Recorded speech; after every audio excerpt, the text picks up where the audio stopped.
Not giving an F will offer freedom unlike anything else. Why? It allows you to pursue any goal that interests you. It kills your stress and anxiety.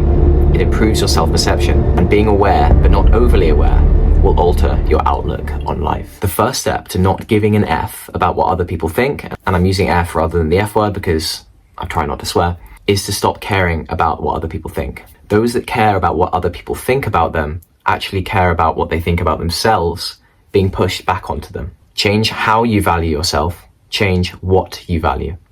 Other people's judgments and projections will cease to become a problem. So, for example, say you're really insecure about your height, and then someone makes a joke about your height, and you get upset about it. Think, why have I got upset? I've got upset because I'm actually insecure about my height. This is something that I care about and give an F about, that's pushing back onto me. So it's not actually the fact that they've upset you, it's the fact that you yourself are insecure about your height.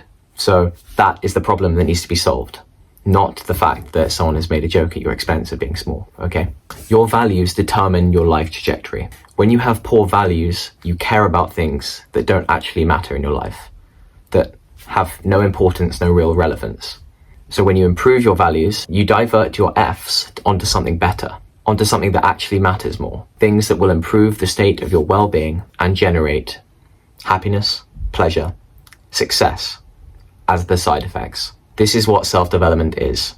Changing your value hierarchy, choosing better things to care about. Because when you decide to improve what you focus on, better problems arise. And when you get better problems, you get a better life. Next up, be aware of self-improvement content. Now, buckle up, brace yourself for this one because this is going to cause some controversy. Self-improvement content highlights what you lack, your inadequacies, what you don't have, reinforcing your need for improvement. You learn about the best ways to make money because you feel you don't have enough money already. You stand in front of the mirror and repeat affirmations saying that you're beautiful because you feel as though you're not beautiful already.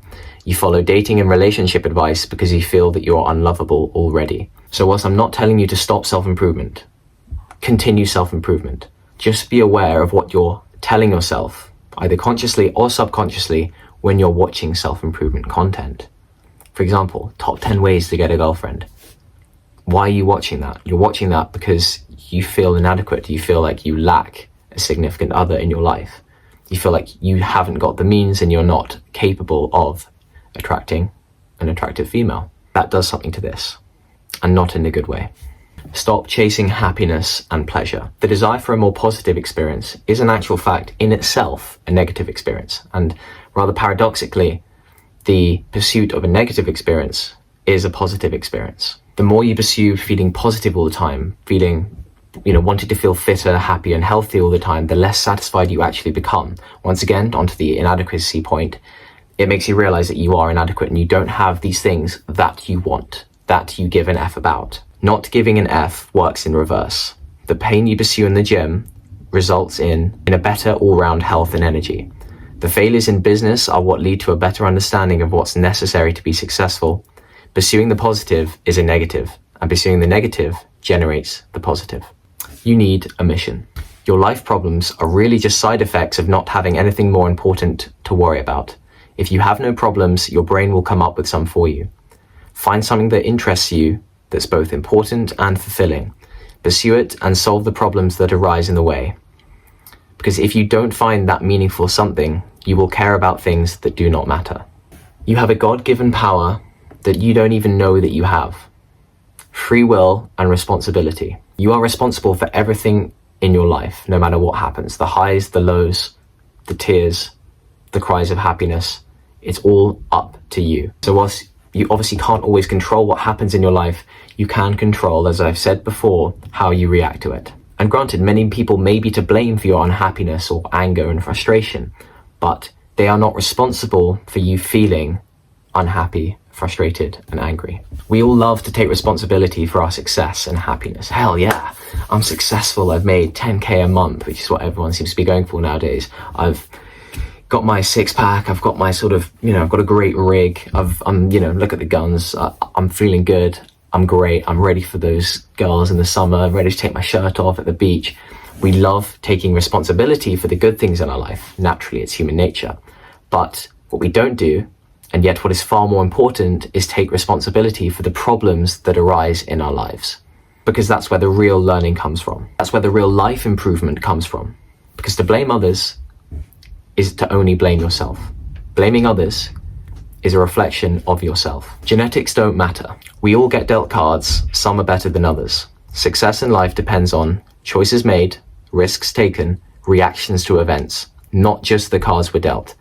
Strategic decision-making rather than favorable circumstances determines long-term success. You can't control, once again, how tall or short you are. You can't control your metabolism. If you're naturally a bit larger or shorter, you cannot control that. But you can control how you react to being tall or short, how you react to being big or small. You might have heard the term, I don't think it's a term, but there's definitely a feeling of some people who are shorter that give off 6 foot vibes. I think that's a saying. For example, Thomas Shelby. He always takes up the most space in a room. He sees himself as a giant, both physically and status-wise, socially, and so forth. And that is displayed. That is what comes across to other people. So if you are 5'5" and fat, but you, in your mind, think you are 6'4" and are in shape and, you know, have a great rig, whatever you want to call it, then you are more likely to give off that kind of energy. Now, whilst of course I'd highly recommend exercising and trying to lose that, you obviously can't control your height, but there is definitely something to be said for reacting in a positive ways to the cards you're dealt rather than negatively. Because where does that get you? Nowhere, exactly. Keep death at the front of your mind. Stop being embarrassed. If there's no reason to do something, there's also no reason not to do it. Caring too much creates unnecessary stress, takes you out of the present moment, and distracts you from the inevitability of your own death. It's all just a bunch of nothing anyway. We're all gonna die, no one's gonna remember you. Stop caring so much.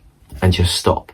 Just breathe. Interestingly, the Stoics of ancient Greece and Rome actually implored their people to keep death at the front of their minds at all times, in order to appreciate life more and remain humble in the face of its adversities. As Mark Twain said, "The fear of death follows from the fear of life. A man who lives fully is prepared to die at any time." I'll leave you with that. Have a great rest of your day, and I'll see you in the next one. Hit subscribe, like, comment, all of that good stuff, and I'll catch you later.